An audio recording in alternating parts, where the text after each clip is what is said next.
काफी पॉजिटिव जी बोलिए प्रियंका, पूरी कीजिए अपनी बात। आशा तो है, आशा सी उम्मीद सी दुनिया कायम है, उम्मीद तो ये है। जो किसान है यहाँ पर साफ तौर पे बोल रहे हैं कि इनको मीटिंग से बहुत ज्यादा उम्मीद नहीं है, सीधा कानूनों को रद्द करें और ये फिर अपने घर चलते बने, लेकिन जाहिर है कि बातचीत ही किसी भी चीज का हल हो सकती है। बिल्कुल प्रियंका, मैं इसी पॉइंट को लेकर के जाना चाहूंगी जल्दी से। विक्रांत का मैं रुख करूंगी विज्ञान भवन, जहां पर इस वक्त इस बैठक का इंतजार हो रहा है। विक्रांत, किसानों के अलग अलग गुट बार बार ये बात कह रहे हैं कि इस पहली बैठक से उन्हें कुछ बहुत ज्यादा उम्मीद नहीं है। कैसे इसको देखा जाए? क्या ये एक तरह की प्रेशर टैक्टिक है जो किसानों द्वारा अपनाई जा रही है?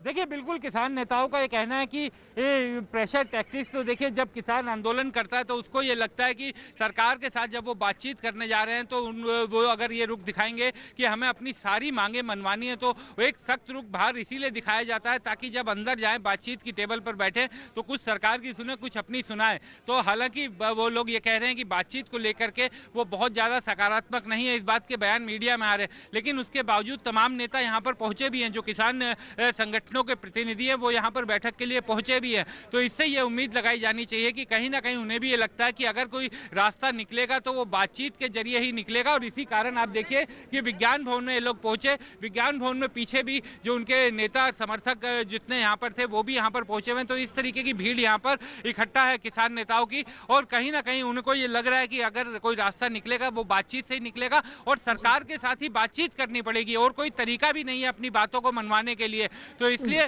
किसान नेता भले ही मीडिया या बाकी जगह कुछ भी बोले, लेकिन उनको भी मालूम है कि इस बात में अगर कोई रास्ता निकालना होगा तो वो सरकार के साथ बातचीत करके ही निकालेंगे, और इसी कारण सभी यहाँ पर पहुंचे और उम्मीद ये कर रहे हैं क्योंकि सरकार भी इस मामले को सुलझाना चाहती है। सरकार का कहना है कि बातचीत के जरिए इस मसले को सुलझाया जा सकता है, और इसी कारण जेपी नड्डा बीजेपी अध्यक्ष के घर पर आज एक बैठक हुई। 2 घंटे तक तमाम बड़े केंद्रीय मंत्री वहां पर बैठे, एक होमवर्क करने की कोशिश की कि कई ऐसे सवाल होंगे जो किसानों के मन में होंगे, जो भ्रम उठाए जा रहे हैं, तो उन सब पर क्या जवाब सरकार को देना है। तो इन सब को लेकर के एक बड़ी चर्चा हुई और उसके बाद अब ये बैठक शुरू होने वाली है। बिल्कुल विक्रांत, क्योंकि आप विज्ञान भवन के बाहर हैं, जरा ये भी दिखाइए हमारे दर्शकों को इस वक्त वहां पर किस तरह की सुरक्षा व्यवस्था है। देखिए, बिल्कुल पुलिस का अगर हम इंतजार देखें तो पूरी पुलिस ने काफ़ी इंतजाम किया हुआ, क्योंकि बॉर्डर्स पे भी आपने देखा कि पिछले कुछ दिनों से किस तरीके से पुलिस को एक बड़ा इंतजाम करना पड़ा था, और यहाँ पर भी क्योंकि किसानों के प्रतिनिधि पहुँच रहे हैं, बड़ी संख्या में पहुँच रहे हैं, तो पुलिस ने सुरक्षा के काफ़ी इंतजाम किए। और विज्ञान भवन वैसे भी राजधानी की एक हाई प्रोफाइल बिल्डिंग है, जहाँ पर सरकारी बड़ी मीटिंग ही केवल होती है और सरकारी महकमों की बैठकों के लिए ही विज्ञान भवन को रखा जाता है। और ये जो रोड है विज्ञान भवन का, आज इस रोड का ट्रैफिक भी दोनों तरफ से बंद कर दिया गया है। केवल किसान और मीडिया और बाकी जो केंद्रीय मंत्री वगैरह आएंगे, सरकारी गाड़ियां हैं, उनको आने जाने की अनुमति है, और बाकी गाड़ियों की अब प्रवेश भी इस गेट पे, इस रोड पर पूरी तरीके से बंद कर दिया।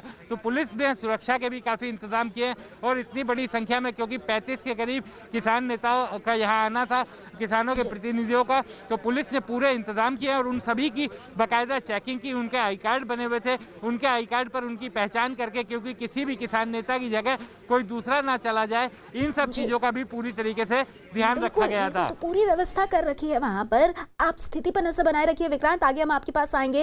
इस बीच दिल्ली बॉर्डर पर किसानों के आंदोलन का आज 6वां दिन है, जिस पर राजनीति काफी गरमाई हुई है। कांग्रेस के सांसद रवनीत बिट्टू ने न्यूज 18 से बातचीत में कहा कि गृह मंत्री अमित शाह की किसानों का प्रदर्शन खत्म करवा सकते हैं।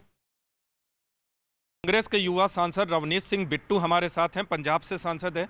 रवनीत जी, आपने कहा है कि कुछ असामाजिक तत्व आंदोलन के बहाने अपनी रोटियां सेक रहे हैं, कैसे, क्या आधार है?